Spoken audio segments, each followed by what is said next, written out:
Hola, buenos días a todos, bienvenidos. Bienvenidos a este segundo Congreso Argentino de Trastornos de Personalidad y Psicopatías y a las quintas Jornadas Internacionales de la SATPE. Tengo el gran gusto y placer de presentar al doctor David González Trijueque, que viene a iluminarnos desde Madrid. Él cuenta con más de 20 años de experiencia trabajando como psicólogo forense, es doctor en psicología por la Universidad Complutense de Madrid, psicólogo forense del Instituto de Medicina Legal y Ciencias Forenses de Madrid, profesor de psicología jurídica y criminología en la Universidad Francisco de Vitoria, docente de posgrado universitarios en ciencias forenses en la Universidad Complutense de Madrid, de la Universidad Autónoma de Madrid y el Colegio Oficial de la Psicología de Madrid del Instituto Superior de Estudios Psicológicos de Barcelona. A nivel terapéutico, ha trabajado en programas de agresores sexuales y maltratadores de género en la Universidad Complutense de Madrid, además de contar con numerosas publicaciones, tanto en España como en América Latina, relacionadas obviamente con la psicología forense y este ámbito. Para nosotros es un honor recibirlo hoy y contar con tan vasta experiencia. El tema que va a tratar hoy son los trastornos de la personalidad, repercusiones penales en el contexto español. Muy bienvenida a la audiencia y muy bienvenido, doctor Trijueque. Por favor, tiene la audiencia a su disposición. Muchísimas gracias, Daniela, por tus amables palabras. En primer lugar, me gustaría dar las gracias al Congreso. Es un honor para mí participar en el segundo Congreso Argentino de Trastornos de la Personalidad y Psicopatía y en estas quintas jornadas de la Sociedad Argentina de Trastornos de la Personalidad y Psicopatía. Y muy especialmente pues dar las gracias al doctor Guillermo Gemar, que fue el que a través de las redes sociales, tan en auge en estos últimos años, pues tomamos contactos y me propuso esta participación dentro de mi complicada agenda. Pero bueno, ha sido posible. Y bueno, desde Madrid, buenas tardes, un poco lluviosas, y muy buenos días a todos los colegas y compañeros de Argentina y de América Latina. Cuando el doctor Gemar me propuso preparar una ponencia, siempre tienes la limitación del tiempo, qué temas pueden ser los más interesantes. Cuando tenemos un auditorio tan amplio, tan heterogéneo, con distintas nacionalidades, distintas inquietudes. Y yo le propuse, digo, yo creo que, doctor, que lo mejor que puedo hacer es hablar de lo que hago. Más allá de mi experiencia docente, creo que lo que tiene más sentido es hablar de cuestiones prácticas en unas jornadas como esta. Y lo que voy a tratar de plantear en estos 45 minutos, aproximadamente 40 minutos, porque me gustaría que hubiera a lo mejor algún turno de preguntas, es explicar lo que hace un psicólogo forense en mi país, trabajando al servicio de la Administración de Justicia, para iluminar al jurista a tomar decisiones cuando, entre medias, tenemos trastornos de la personalidad. Hoy es un día especial aquí en mi país, creo que hay algún asistente español, y para los que están de América Latina, pues les diré que hoy ha sido un día especial porque hoy precisamente se ha sabido la noticia de la muerte de un asesinato de un niño de 9 años acá en España. Y bueno, llevan todos los días los medios de comunicación con un toque sensacionalista que también suele rodear este tipo de noticias, pues hablando mucho todo el día de psicopatías, de trastornos de la personalidad y este tipo de datos. Con lo cual, me siento hoy hablando de este tema muy vigente en el día de hoy, en lo que es el día a día de nuestra práctica profesional. Me gustaría dejar claro que al psicólogo forense le interesa la psicopatología, por supuesto, pero no sus características orientadas a lo que es la intervención terapéutica, sino las características clínicas de los cuadros psicopatológicos o anomalías caracterológicas de la personalidad que puedan resultar de interés para el jurista que ha de valorar unos hechos de relevancia jurídica. ¿Qué podemos decir en este sentido? Pues que las repercusiones forenses de los trastornos, en este caso, los trastornos de la personalidad, van mucho más allá de lo que son los trastornos de la personalidad en el ámbito penal, que es de lo que yo voy a intentar hablar. Y me voy a centrar además en la imputabilidad, porque esto es un tema muy vasto, muy amplio y sería imposible abarcarlo todo. Pero quiero que los colegas tengan claro que nos toca pronunciarnos sobre repercusiones forenses de este tipo de trastornos y anomalías en otros ámbitos distintos, ¿no? Por ejemplo, en familia, ¿puede una madre con un trastorno límite de la personalidad ejercer la custodia sobre sus hijos o es alguna limitación?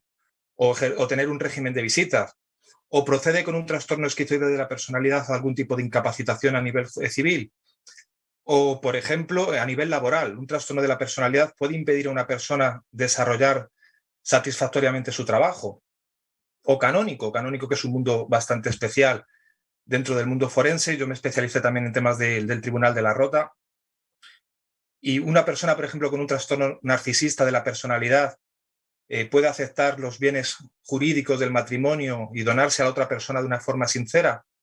En fin, que los trastornos de la personalidad es un mundo apasionante, absolutamente complejo, y en el que yo creo que alcanzar verdades absolutas es difícil.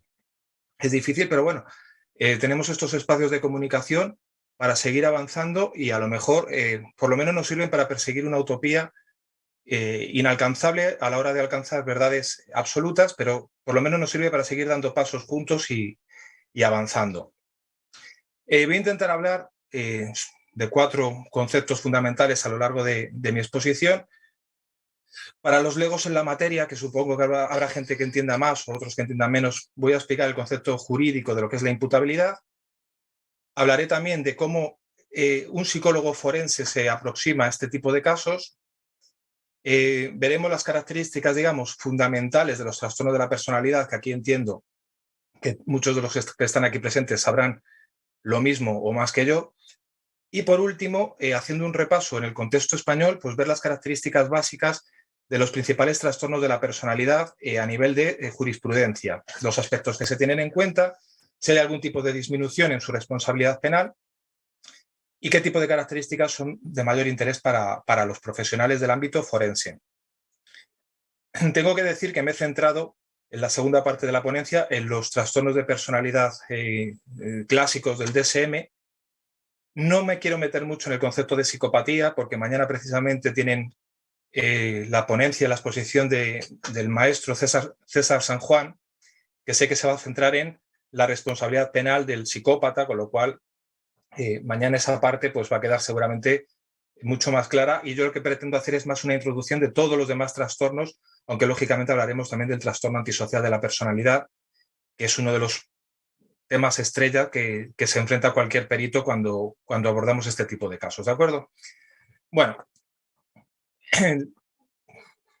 vamos a ver las diapositivas.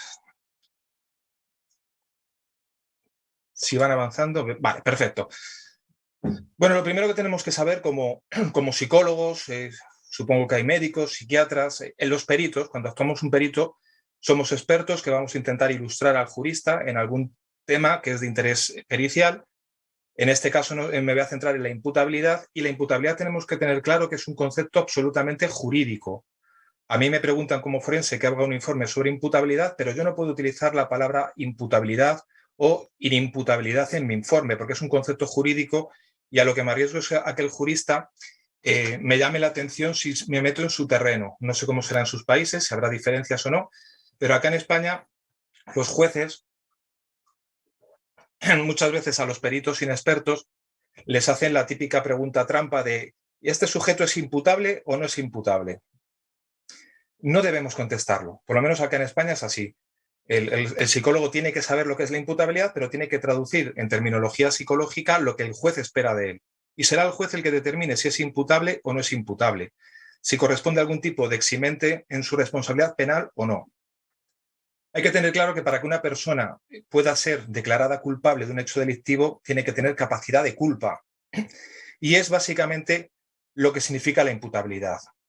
La imputabilidad no está definida en el ordenamiento jurídico español. Precisamente lo que se define es lo que no es la imputabilidad, es decir, lo que reduce la imputabilidad. Entonces, sí es verdad que tenemos un consenso bastante generalizado en nuestro entorno, en nuestro ámbito, supongo que la mayoría de sus países pasa algo parecido, que la imputabilidad es la capacidad de actuar culpablemente, es decir, la capacidad de culpa. Ese es el concepto sobre el que nos van a preguntar, y llevémoslo al terreno del trastorno de la personalidad, ¿no? Una persona con un trastorno de la personalidad determinado ¿es culpable de lo que hace o no es culpable de lo que hace? Veremos que en una amplísima mayoría la jurisprudencia entiende que sí son responsables de lo que hacen, aunque hay debate con todo este tema en algunos casos concretos. Los dos elementos fundamentales sobre los que versa la imputabilidad son la capacidad cognitiva y la capacidad volitiva. Es decir, El juez no le interesan tanto las características clínicas del trastorno de la personalidad en cuestión que estemos viendo. Lo que le interesa es, señor perito, señora perito, este sujeto, al momento de cometer los hechos delictivos, ¿sabía lo que estaba haciendo? ¿Podía diferenciar entre el bien y el mal? ¿Era capaz de conocer la norma y adaptarse a la misma? ¿Era libre a la hora de ejercer su comportamiento? Entonces, digamos que ese componente cognitivo y ese componente volitivo son los que definen lo que es la imputabilidad, ¿vale? El concepto jurídico de imputabilidad.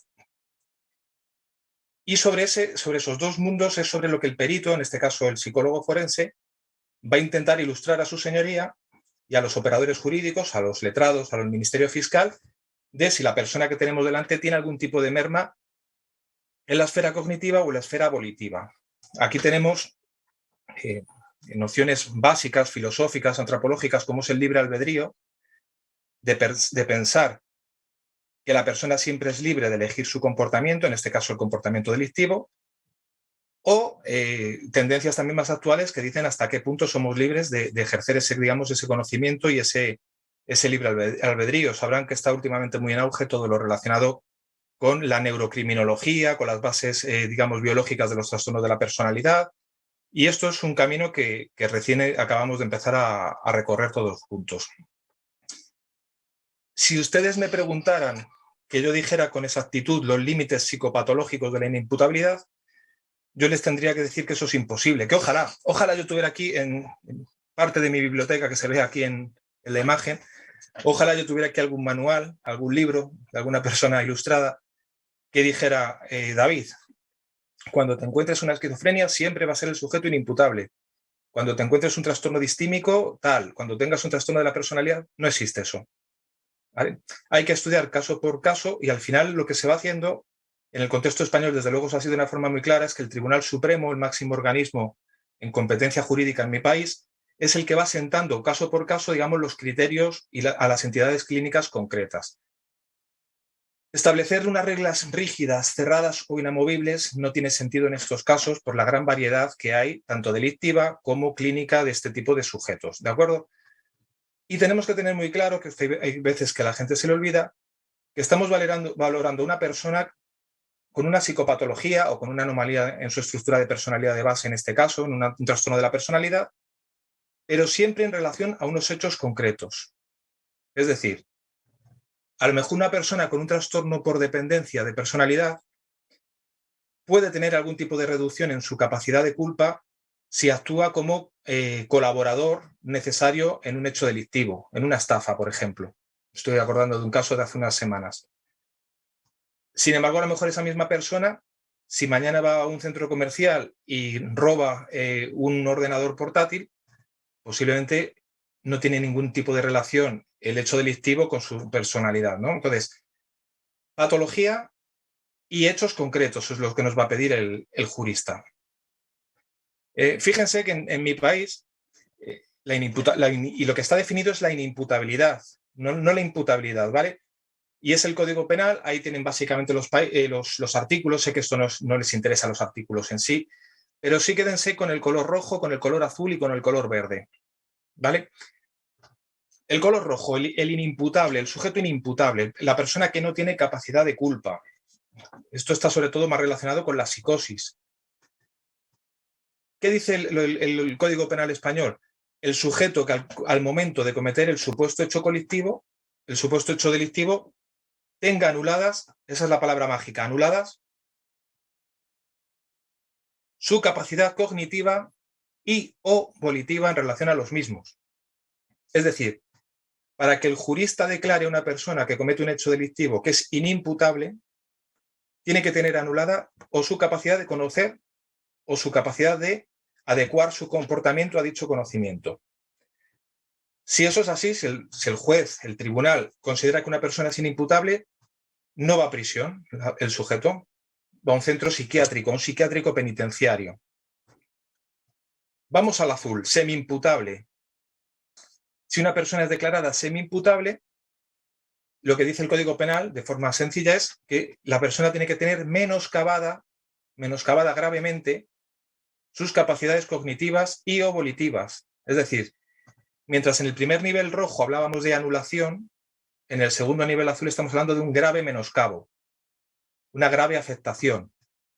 En estos casos al sujeto se le reduce la pena y el juez puede, digamos, mandarle algún tipo de medida terapéutica o algún otro tipo de medida extraordinaria al margen de lo que es la privación de libertad. Y la atenuante analógica, la verde, es cuando el juez entiende que esa afectación del sujeto, en este caso el trastorno de la personalidad, supone una merma leve en sus capacidades cognitivas y o volitivas. ¿De acuerdo? Haciendo un análisis de jurisprudencia en mi país, no yo, sino distintos autores, distintos colegas que han investigado este tema, les puedo decir que si tomamos los últimos 30 años en España, en números redondos, este dato que les voy a decir, en torno al 50% de las veces que tenemos un trastorno de la personalidad y un hecho delictivo, la persona no se le aplica ningún tipo de reducción en su responsabilidad penal. Ninguna. Ninguna de esas tres. Es decir, se tiende a considerar al sujeto con trastornos de la personalidad que comete un hecho delictivo, se le tiende a considerar imputable. Es decir, que tiene capacidad de culpa, que sabe lo que hace, que elige entre el bien y el mal y que puede adecuar su comportamiento y que si se comporta así es porque quiere. Eso es lo que dice prácticamente el 50% de las sentencias que hay en España respecto a los trastornos de la personalidad en el ámbito penal. Si yo les preguntara, ¿y cuántos casos creen que se ha declarado a personas con trastornos de la personalidad inimputables? El rojo, el que vemos arriba. Pues apenas un 3%. Y casi siempre estaríamos hablando de trastornos de la personalidad muy graves, relacionados con comportamientos de la esfera psicótica, los trastornos de personalidad del grupo A, con problemas en el manejo de la impulsividad en personalidades de tipo antisocial o límite y casi siempre acompañados de algún otro tipo de psicopatología, daño orgánico o consumo de sustancias psicoactivas. Esos suelen ser los casos que entran en ese 3% de declarar a una persona con un trastorno de la personalidad inimputable. El 45% en números redondos que nos queda se repartirían entre el apartado azul y el apartado verde. ¿Vale? Pero quédense con la primera impresión de que en principio las personas con trastorno de la personalidad que cometen hechos delictivos, en una amplia mayoría, son declarados imputables, es decir, con capacidad de culpa, van a prisión y cumplen con la pena que les corresponde, y prácticamente ese porcentaje se dispara hasta el 80% si incluimos el apartado verde, el de la atenuante analógica, que es solamente una pequeña reducción en la pena. ¿Vale? Eso sería un poco el concepto básico de lo que es la imputabilidad en mi país. Vale. ¿Qué nos van a pedir el jurista cuando nos tenemos que enfrentar, digamos, a la valoración de la imputabilidad? Al jurista le interesa el criterio cualitativo, cuantitativo y cronológico. Le interesa el trastorno, por supuesto, saber en qué consiste un trastorno límite de la personalidad, para saber lo que es un trastorno límite, en este caso el aspecto cualitativo, en qué se diferencia un trastorno límite de un trastorno antisocial, por ejemplo. Cuantitativo en el sentido de poder hablar de una mayor o menor gravedad del trastorno y cronológico, que esté presente en el tiempo. Lo bueno para los forenses relacionado con los trastornos de la personalidad es que te dan mucho juego a nivel cronológico por la propia estabilidad y definición de un trastorno de la personalidad, nos permite hacer proyecciones hacia el futuro en los informes sobre peligrosidad y retrospecciones hacia el pasado a la hora de hablar de supuestos hechos delictivos cometidos en el pasado. Bueno, simplemente que sepan que el juez nos va a pedir lo que quiere, tiene que definir claramente lo que pretende en el objeto de la pericial que le encomienda al perito. Lo que nos suelen pedir los jueces acá en España suele ser algo así como valorar el estado psicológico del sujeto en relación con estos hechos y determinar si el mismo supone algún tipo de merma, menoscabo o afectación en las esferas cognitivas y o volitivas. ¿Qué apartados, qué metodología tiene que tener un informe pericial? En España no está regulado legalmente y prácticamente lo único que tenemos es ese artículo de la Ley de Enjuiciamiento Criminal que dice que un informe pericial tiene que tener una descripción de la persona, las operaciones practicadas, los resultados obtenidos y las conclusiones. ¿Vale? Conclusiones, desde luego, orientadas al ámbito legal. Importante la causalidad, intentar establecer una relación entre el estado psíquico y el delito cometido. Si no hay relación entre estado psicopatológico y delito, el juez automáticamente va a entender que ese sujeto es imputable y tiene una responsabilidad penal plena. Y lo que pone en la segunda parte, vuelvo a utilizar el color rojo, azul y verde, es lo que a efectos prácticos suelen hacer los juristas. Si el jurista entiende que hay una anulación completa de la esfera cognitiva y o volitiva, aplicará una eximente completa. Si entiende que hay una afectación grave, aplicará una eximente incompleta. Si entiende que hay una ligera merma, aplicará, digamos, una atenuante analógica. Y nunca el perito debe hablar de porcentajes. Eso lo decía mucho el profesor Ortega Monasterio, un reconocido psiquiatra forense de mi país, que siempre nos decía en clase: no caigáis en la trampa de decir, señor perito, dígame en qué porcentaje esta persona tiene afectada la imputabilidad, ¿no?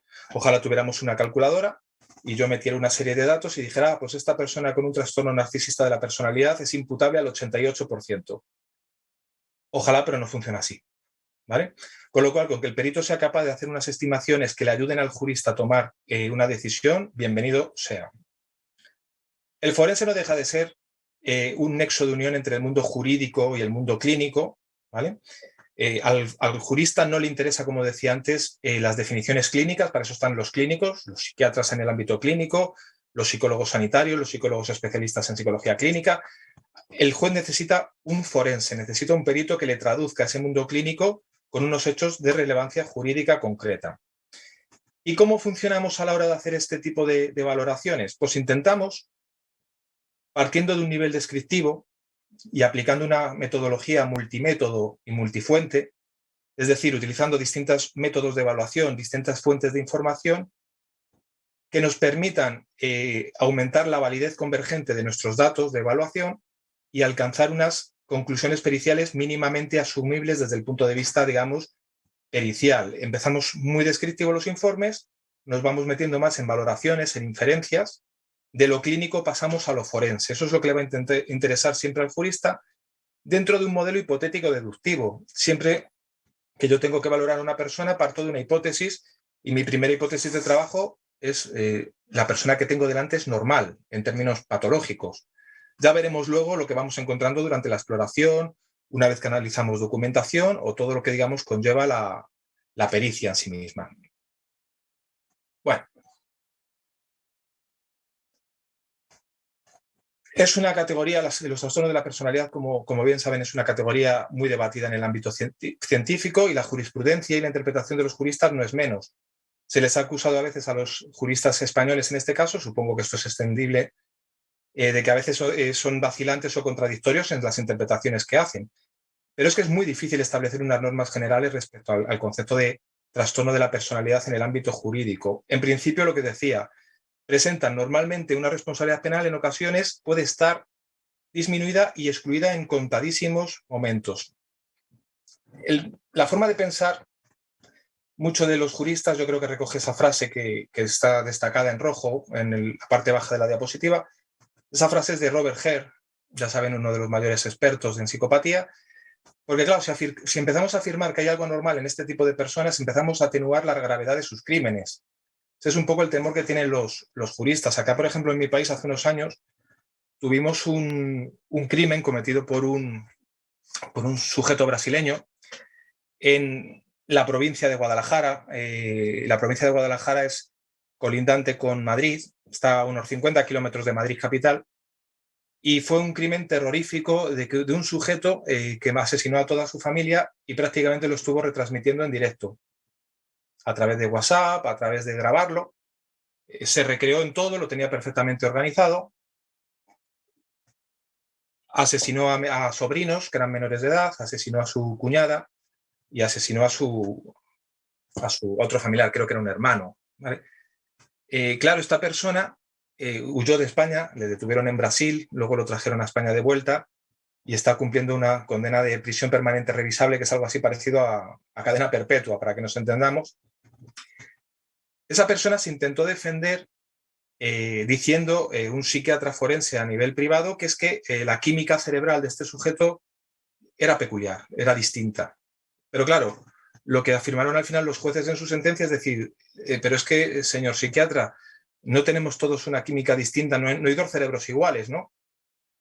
Los hechos de un sujeto que planifica, lo prepara todo meticulosamente, se recrea en la muerte de las víctimas, lo cuenta en directo, las descuartiza, tiene estrategias para ocultar los cadáveres, sabe lo que hacía. O sea, la clave es, ¿hay algo que haga pensar que este sujeto no sabía lo que hacía? Claro, se le consideró totalmente imputable. ¿Vale? Pero dio lugar. Yo me acuerdo que en esos días se hablaba mucho de este tipo de cosas, ¿vale? De si la química cerebral, este tipo de conceptos que hablaba al principio del libre albedrío o ser esclavo un poco de la química cerebral.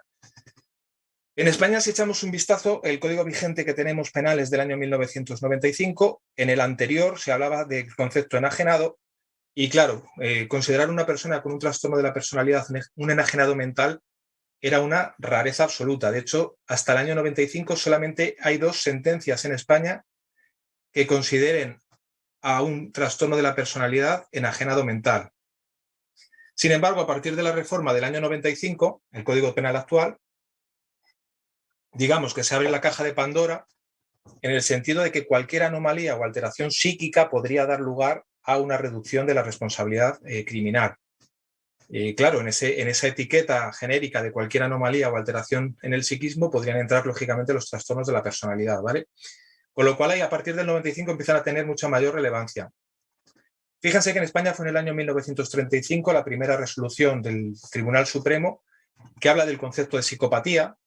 En Europa hay mucha tradición en hablar de psicopatía en resoluciones judiciales, pero no piensen en el concepto de psicopatía primaria de Robert Hare, el psicópata de las películas que nos cuentan o la imagen típica que tenemos del psicópata, sino que recoge el concepto de psicopatía de las personalidades psicopáticas de Kurt Snyder del año 1923, que es, digamos, sinónimo psicopatía, trastorno de la personalidad.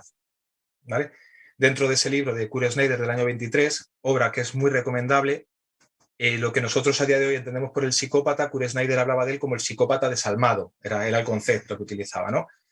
Entonces, fíjense que solamente teníamos 2 sentencias, en los años 30 y otra en el año 82, que estaban relacionadas, digamos, con considerar la psicopatía, entendida como trastorno de la personalidad, como una enajenación mental, pero estamos hablando de trastornos muy graves que estaban acompañados en el primero de los casos de epilepsia y en el segundo de unos problemas de toxicomanía muy grandes. Seguramente, por lo que era la psicopatía en sí misma, nunca les hubieran considerado enajenados mentales. Y entonces, para que te apliquen una semi-eximente, un atenuante, ¿qué tenemos que encontrarnos? Pues generalmente para una semi-eximente estamos hablando ya de trastornos de la personalidad que tengan que ser muy graves o generalmente unidos a psicopatologías, a problemas orgánicos, a consumo de sustancias. ¿Vale? Si no, si solamente tenemos un trastorno de la personalidad, digamos, sin base orgánica, si no tenemos otra psicopatología asociada, si no tenemos consumo de drogas, como mucho, lo que se le va a dar es un atenuante. Eso sería lo máximo que se le va a dar al trastorno de la personalidad en términos generales. Y vuelvo a repetir, en la mayoría de los casos ni siquiera eso. Bueno, definición de trastorno de la personalidad. En unas jornadas como esta sobra dar definiciones de este tipo, pero es la definición del DSM. Importante para los peritos, para los forenses, es el tema de la estabilidad que tiene, que, como decía antes, nos permite jugar con cómo podía estar el sujeto hace un tiempo, hacia atrás o hacia adelante, por la estabilidad de este tipo de anomalías, ¿de acuerdo? Tenemos los cambios que se han producido en el DSM, ahí no voy a entrar, son criterios, temas más clínicos. Y como bien sabrán, pues los trastornos de la personalidad, que yo me voy a centrar en los oficiales, pero claro, sería interesante hablar de la personalidad sádica, que por mucho que se haya quitado de los manuales, existir existe y la vemos en los casos que nos toca ver en nuestra práctica profesional, la pasivo-agresiva, ¿vale?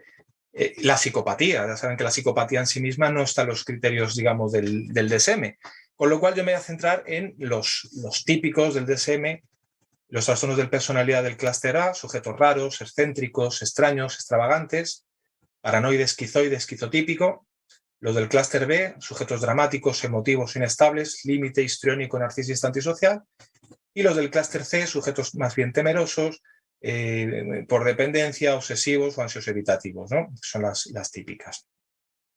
Bueno, ¿qué podemos decir al respecto?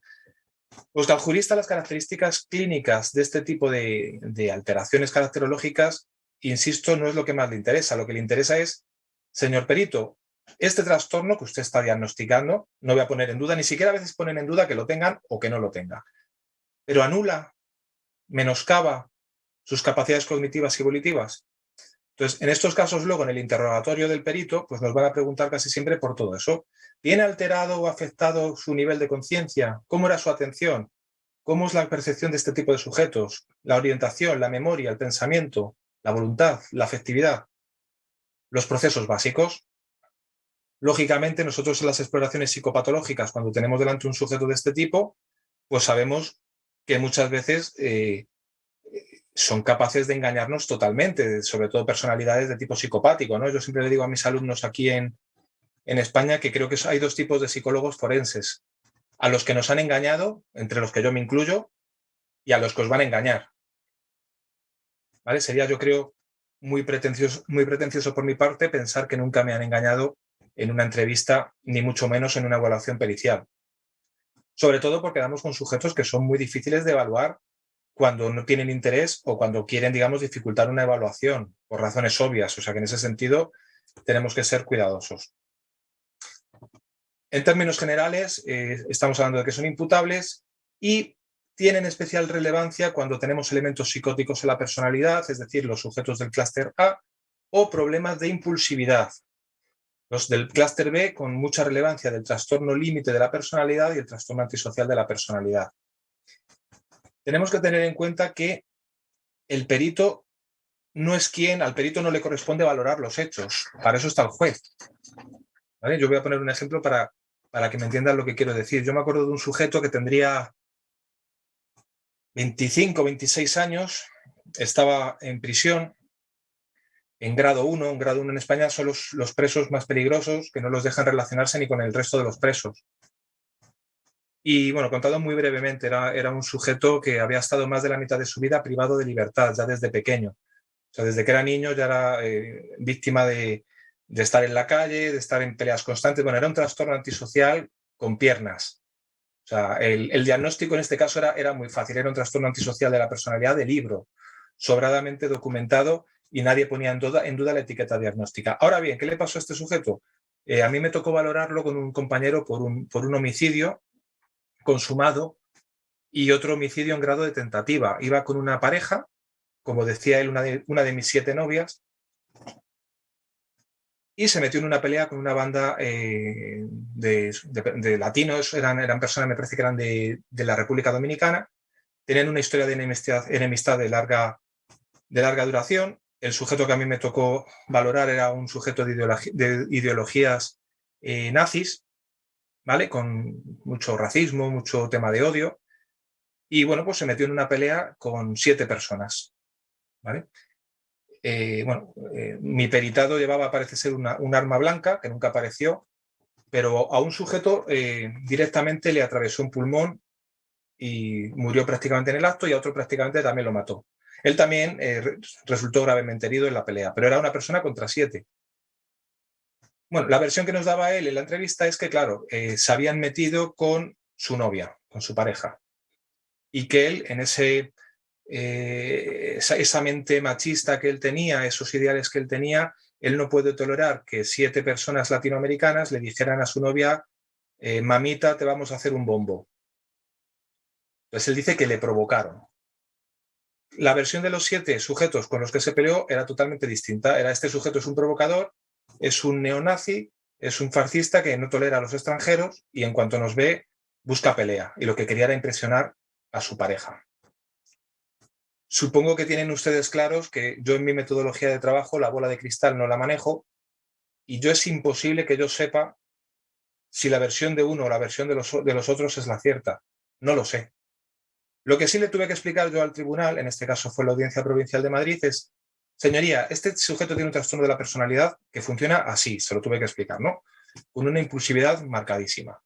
Si los hechos son, como dice el sujeto peritado, como la persona acusada, Es decir, si a este sujeto realmente siente que le están provocando, que se están metiendo con su pareja, este sujeto tiene un problema de impulsividad tan grande que sí puede tener afectada su parte volitiva.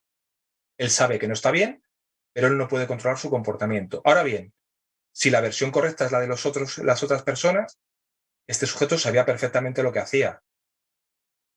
El tribunal entendió que la versión buena era la de los 7, digamos, las personas dominicanas. ¿Por qué? Porque había un elemento importante, ¿no? Y es que este sujeto lleva con un arma blanca. Con lo cual parece ser que las intenciones ya, parece ser que había una cierta planificación. Bueno. Dentro de los trastornos de la personalidad más implicados en los conflictos legales, los más relevantes son el antisocial, el límite y el paranoide. Son los 3 con mucha diferencia que más relevancia tienen.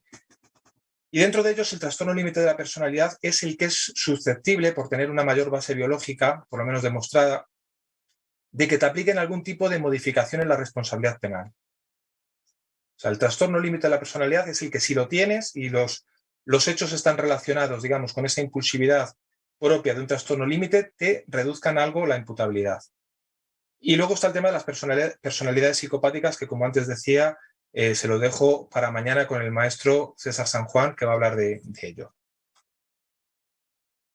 Cada caso hay que estudiarlo de una forma muy particular, eso lo tenemos que tener muy claro, teniendo en cuenta la complejidad, digamos, de este tipo de casos, de trastornos. Nos van a preguntar mucho si estamos hablando de rasgos de la personalidad, si estamos hablando de trastornos de la personalidad. Creo que en sentencias españolas, por lo que leí el otro día en un libro, aparecen 75.000 referencias que utilizan indistintamente el concepto de trastorno de la personalidad, psicopatía, personalidad psicopática y trastorno antisocial de la personalidad y sociopatía. ¿Vale? Entonces, fijaros la cantidad, digamos, de controversia que puede generar este tipo de temática cuando se valora. ¿Vale? Bueno, y luego tienen lo de la psicopatía, que insisto, que mañana lo van a ver.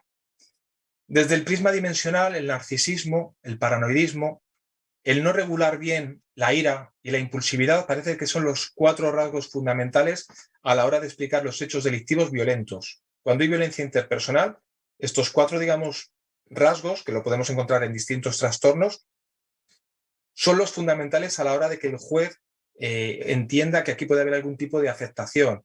Casi siempre va a ser en la esfera volitiva, o sea, que la parte cognitiva en un trastorno de la personalidad, en la gran mayoría de los casos, en la gran mayoría, no en todos, se va a considerar siempre que está intacta.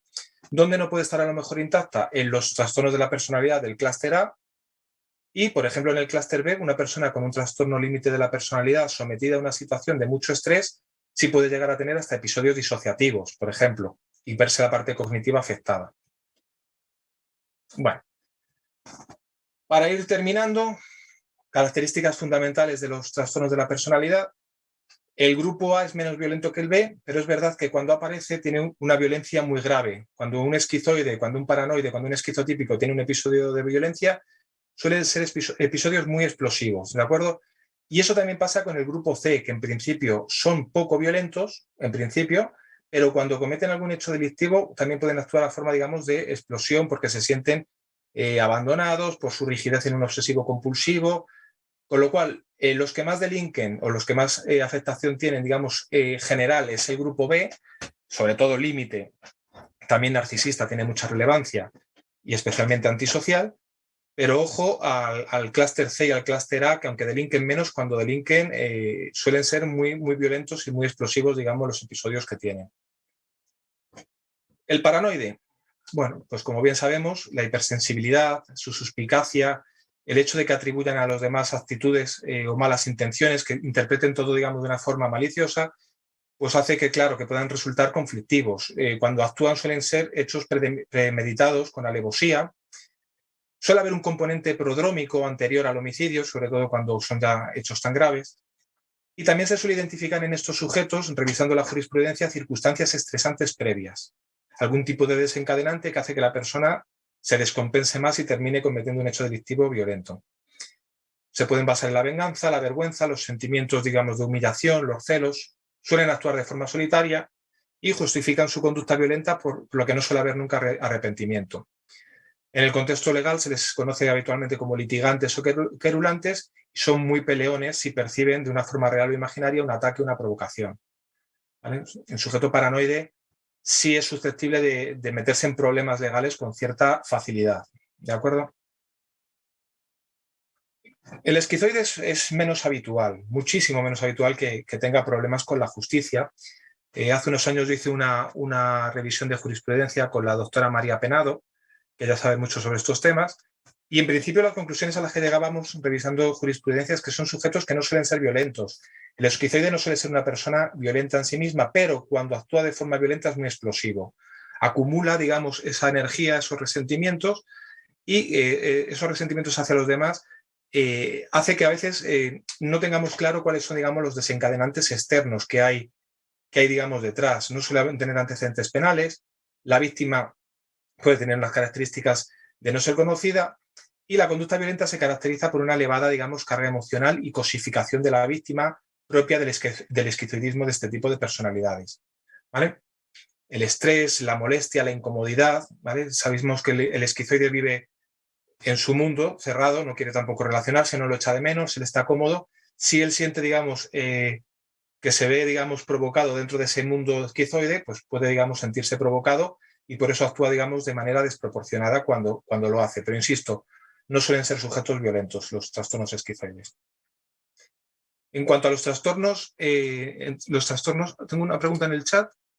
9 minutos al cierre me están diciendo. Vale. En cuanto a los trastornos de tipo esquizotípico, se caracterizan por bajos niveles de empatía, fallos en la interpretación de las señales externas, confunden la realidad y la fantasía, las conductas se suelen perpetrar en solitario sin una explicación clara. Suelen ser problemas de afectividad, ¿vale? Y suele también tener alteraciones cognitivas o perceptivas, la impulsividad, frialdad emocional. Tampoco suelen tener antecedentes penales, ¿vale? Y al igual que pasado con el esquizoide, no suelen tener una relación con la víctima previa. El antisocial es el trastorno que tenemos con mayor presencia en el ámbito, digamos, forense, con muchísima claridad. Está muy sobrediagnosticado en el entorno penitenciario, desprecia las normas, a los derechos de los demás, está muy asociado a la delincuencia y a la violencia en general.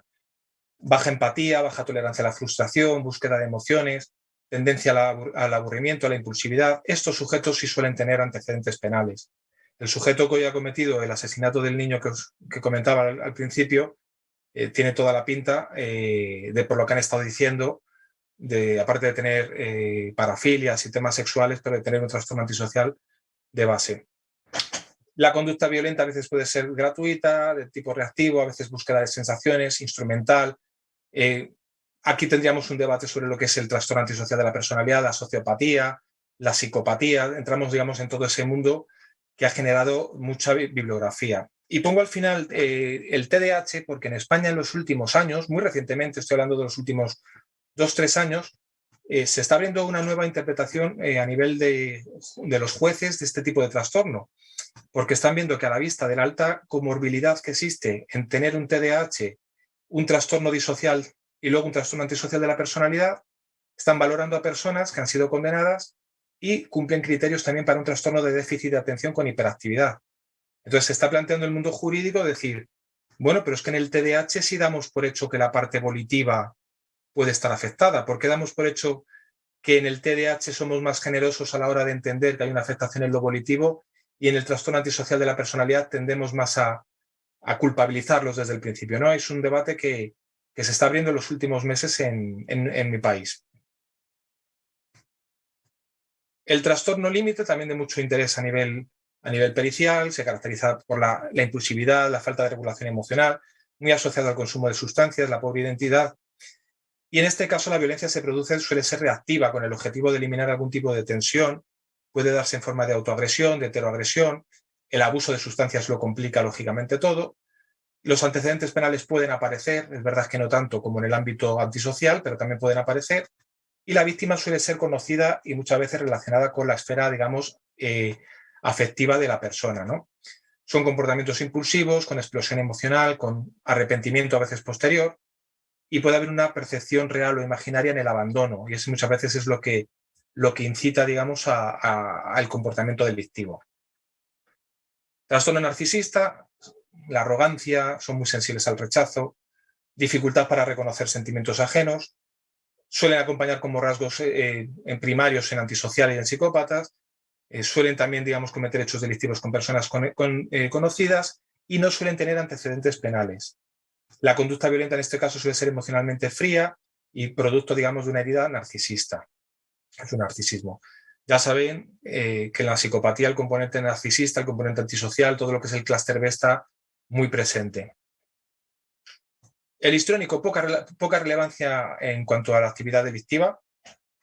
Muy importante la hipersensibilidad que tienen, la tendencia a magnificar, a dramatizar, esa sobreactivación emocional que tienen. Y muchas veces la motivación primordial es la obtención de la atención. La frustración o la ira puede ser resultante de no obtener esa atención. Todo parece ser, revisando sentencias, que está en torno, digamos, a delitos relacionados con llamadas de atención propias de un histriónico, una histriónica. El obsesivo compulsivo, estamos hablando de personas que pueden acumular mucha tensión y tienen arrebatos de descontrol que pueden aparecer de forma muy explosiva. Yo he tenido algún caso de este tipo y sí es verdad que esto se cumplía al pie de la letra. Personas con una vida absolutamente ordenada se siente frustrada y el episodio que tiene, me estoy acordando de un sujeto que era matemático, que iba a casarse y era consumidor de prostitución. Parece ser que la prostituta última con la que estuvo se rió de él o se metió de él por algún tema sexual y este chico pues la asesinó de una forma brutal, acompañado de consumo de alcohol. Entonces la violencia ejercida suele volcarse en personas generalmente conocidas. Las críticas, el fracaso, esa frustración sí puede hacer que este tipo de personas acumulen, digamos, mucha tensión y se manifieste de forma explosiva. El dependiente, personas inseguras, sumisas, a nivel, digamos, de comisión de hechos delictivos, lo más relevante con diferencia es que sean cómplices de conductas violentas, que colaboren en la comisión de algún hecho delictivo por la dependencia emocional que tengan hacia otra persona. Más que por iniciativa propia, que no es fácil encontrar, el hecho de ser cómplices es, digamos, lo más relevante en este tipo de casos. Y el trastorno ansioso evitativo, pues, se caracteriza también por tener poca relevancia en el ámbito forense a la hora de cometer hechos delictivos, pero sí pueden llegar a cometer conductas violentas si se sienten humillados o rechazados, ¿no? El evitativo sí vive con mucha ansiedad el rechazo, ¿no? El abandono en ese sentido, y esa hostilidad impulsiva les puede llevar a actuar de manera reactiva cuando siente que sus necesidades afectivas no son lo suficientemente reconocidas. Esto lo encontramos en delincuentes sexuales, por ejemplo. Es el ámbito donde encontramos mayor prevalencia de este tipo de estructura de personalidad en el hecho en la comisión de hechos delictivos. Suelen actuar solos y la motivación que suele subyacer es, digamos, la ira. Es el tema, digamos, que está ahí en el fondo. Bueno, me están diciendo que el tiempo se nos acaba. Sé que he dicho un montón de cosas y que el tiempo es muy escaso, pero bueno, simplemente lo que he intentado trasladar es a lo que nos enfrentamos los psicólogos forenses cuando nos toca valorar, digamos, trastornos de la personalidad, pero claro, de una forma muy genérica. A mí me toca a veces impartir módulos de estos temas durante 15 horas, entonces comprimirlos en 45 minutos es complicado, pero bueno, he intentado dar un flash de lo que hacemos, ¿no? en nuestro trabajo diario. Licenciada Daniela, ¿hay alguna pregunta por lo que veo? Sí, doctor, muchas gracias. Excelente la ponencia, clarísimo el tema. El público tiene varias preguntas. Por ejemplo, una de la República Hermana de Paraguay dice el licenciado David Rotela: si una persona tiene diagnóstico de trastorno límite de personalidad y no está compensado o tiene poco tiempo de haber estado internado, ¿puede estar a cargo de sus hijos, por ejemplo? ¿El juez le pregunta esto a los peritos? Muchas gracias por la pregunta. Nos vamos totalmente de lo que ha sido mi ponencia porque yo me he centrado en el ámbito penal y es una pregunta sobre el ámbito civil, pero es muy interesante, con lo cual voy a manejarla. Claro, ahí lo que tendríamos que manejar no son las capacidades cognitivas y volitivas, Lo que habría que manejar en ese sujeto, en esa madre con un trastorno límite de la personalidad, son sus competencias parentales. Entonces, lo que tendríamos que ver es si esa persona, con tratamiento farmacológico, con tratamiento psicoterapéutico, con elementos de control, ya sea por los recursos públicos o recursos sociofamiliares, le podemos dotar de herramientas suficientes para ejercer esa custodia, sin olvidarnos que ese niño o esa niña tendrá otro padre y habrá que ver si la opción del padre a lo mejor es más favorable para el niño o para la niña. Pero digamos que por definición no podemos decir que automáticamente por un trastorno límite de la personalidad te quiten la custodia de un hijo. No es así. Automáticamente no lo podríamos hacer esa inferencia. ¿Sería posible? Sí, claro, sería posible, sobre todo si tenemos una persona, hablo de memoria de algún caso que he tenido, con recurrentes intentos autolíticos en presencia de los menores y unos menores que tenían una opción de un padre y un entorno sociofamiliar paterno muy favorable, mucho más favorable que el de la madre. Con lo cual habría que valorarlo, pero en sí mismo no es sinónimo de quitar una custodia a una madre el tener un trastorno de la personalidad de tipo límite, aunque desde luego empezamos mal. Quiero decir, esa madre empieza con el marcador 2-0 en contra. Gracias, doctor. Otra pregunta. Del abogado Guillermo Bengoechea. Si hay algunos casos de inimputabilidad en pacientes con diagnóstico de algún trastorno de personalidad. Sí, sí, entiendo que la pregunta del colega es si existe, digamos, valoraciones que se le haya considerado inimputable, por lo que me traslada Daniela. Muy pocas veces. En España la jurisprudencia, ya digo, que haciendo un repaso de los últimos 30 años, apenas un 3% de las resoluciones judiciales han considerado trastornos de la personalidad inimputables plenamente. O sea, es una rareza. Y para que se dé, lo normal es que venga acompañado de algún tipo de patología de la personalidad de tipo orgánico, algún otro tipo de psicopatología, ya sea algún trastorno afectivo mayor o algún tipo de psicosis, o consumo de sustancias psicoactivas. Si no, es muy difícil, por no decir imposible, que con un trastorno de la personalidad único te consideren inimputable. Vamos, me atrevería a decir que no hay ninguna resolución judicial en ese sentido en España. ¿Vale? Las que hay, que son muy poquitas, es porque van acompañadas de otras cosas. Claro. Otra, doctor. El abogado Roberto López, de Ciudad Autónoma de Buenos Aires, pregunta, en Madrid, ¿la justicia considera las consideraciones periciales como no vinculantes como en Argentina? Y si a los peritos de parte no oficiales los escuchan o es como en Argentina que no son tomados en cuenta a no ser que sean famosos. Muy buena pregunta. Vamos a ver, a los peritos, el informe no es vinculante. El juez en España es el perito de peritos y el juez, digamos que tiene que hacer una valoración del dictamen pericial basándose en la sana crítica. En el mundo anglosajón, los criterios, digamos, que se exigen para la prueba pericial son de tipo más científico. Ahí están los criterios Dover contra Dover en Estados Unidos, pero en España, desde luego, es la sana crítica del juzgador. Y eso, pues, tiene sus ventajas y tiene sus inconvenientes. Lo que sí pasó es que en España desde hace años el juez o rechaza entero el informe o lo acepta entero. No puede quedarse con las partes del informe que le interesen, como pasaba antiguamente. Entonces, eso se ha cambiado en España. Entonces, a la hora de la verdad, al perito oficial nos tienen muchísimo en cuenta. Quiero decir, queda feo lo que voy a decir, pero prácticamente la parte nuestra tiene un peso altísimo en las sentencias. Es lógico, porque se supone que el juez está autorizando la pericia para ilustrarse en un tema del que no sabe. Si a mí me lo encargan y se supone que el juez tiene esa confianza en mí, sería un poco raro que luego no me hiciera caso, lo que le digo, ¿no? Cuando encima además tendría que justificar por qué no me hace caso. Porque eso también sí lo obliga, digamos, la ley española a decir, si rechazas mi peritaje, ¿por qué lo rechazas? Tiene que argumentarlo. Y lógicamente se supone que yo sabré más de psicología que el jurista. En cuanto a la segunda pregunta de los peritos, yo voy a ser muy sincero. Conozco las dos caras de la moneda, de la pericia privada y de la pericia pública. He trabajado en el mundo privado hasta el año 2005 y he trabajado en lo público desde el año 2005. Creo que entiendo perfectamente lo que dice el compañero, pero creo que tenemos que diferenciar entre buenos y malos peritos, no entre peritos oficiales y peritos privados. Yo, por mi experiencia, puedo decir que conozco peritos oficiales a los que no se les hace mucho caso y peritos privados a los cuales se les hace mucho caso. Yo, cuando empecé en esto, tenía 20 y pocos años. Me acuerdo de ir a juicios como perito privado con algún compañero, con Roberto Tejero, otro psicólogo forense de aquí de Madrid conocido, Y para nosotros fue una satisfacción tremenda ir como peritos privados y que en muchos casos nos tuvieran más en cuenta que los peritos públicos.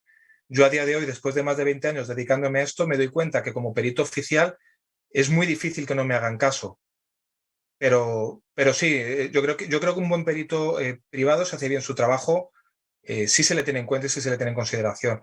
Luego está el factor de que sea famoso o no sea famoso. Yo creo que el factor de que sea famoso o no sea famoso, sobre todo afecta a la plata que cobra, más allá del caso que le haga el juez.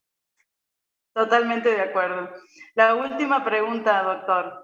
Dice Guillermo, si en el ámbito pericial se solicitan valoraciones de psicólogo o psiquiatra clínico para definir un diagnóstico o basta con el acto técnico pericial. Muy interesante la pregunta. Generalmente lo que se hace en España es que los informes clínicos de los que se dispone se aportan a los procedimientos judiciales como documental y el juez los valora como documental, pero no como pericial. Si hacen ir a declarar a algún sanitario, a algún psiquiatra, a algún psicólogo clínico a sala, lo hacen en condición de testigo cualificado, no de perito. Lo primero porque no ha utilizado una metodología pericial, con lo cual las normas, digamos, del juego de la práctica clínica y la práctica forense son totalmente distintas, empezando por el secreto profesional y la metodología utilizada. Entonces, digamos que toda esa documentación puede ser muy interesante y muy relevante, pero lo que decía en una de las diapositivas, que apenas hemos dedicado tiempo, el juez necesita que esa información, el forense se la traduzca respecto a unos hechos concretos que son el objeto de la pericia. Es decir, pueden tener mucho peso, especialmente si son emitidos desde entidades públicas, pero en sí mismos no se consideran como prueba pericial, se consideran como prueba documental.